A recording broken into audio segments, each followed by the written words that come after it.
What about investors who have unrealistic expectations?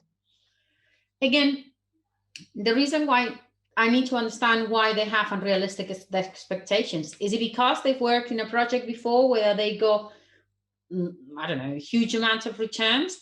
Is it because they've done it themselves and they want to do? When someone comes to me, it's because they want to invest in greener properties. It's because they like what I'm doing. It's because they like the fact that I am putting people, planet, and profits in that order in my strategies. So I look after the people, meaning that I look after the tenants and I look after the investors. I look after the planet because I'm making the houses greener, or as green as I can.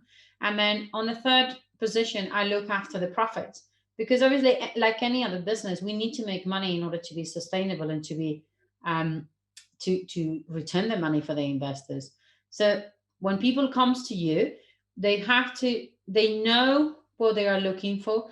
It is a very open conversation where his expectations or their expectations and my expectations are matched. And if they don't match, then we're not a good mix. So therefore, we can't work together. It is all a big conversation to have. And this conversation doesn't take over in one day. It could take place within weeks. It could take place within a whole year. You know, people watch you quietly on what you do, and then they don't approach you straight away saying, "Oh, I have £500,000 to invest. Would you like to take my money?" They tend to get to know you first, get to know what you're doing. And then once they've got to know you and they got to trust you because they like what you're doing, then is when they will approach you and say, "Hey, I've got all this money sitting there doing nothing. Can you help me to make some money out of it?"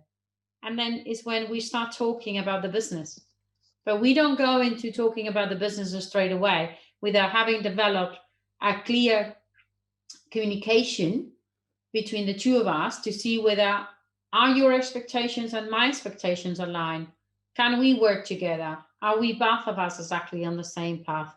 If we are not, then I'll be very happy to have a conversation and pay for a steak on the barbecue, but we won't be doing business together because we will not be looking for the same things, and then it just wouldn't work. And this is Raquel Queral. If you have any more questions or want to know a little bit more about how we work and how we can potentially work together, just drop me an email at thegreenlandlady@gmail.com. Thank you very much and have a good evening.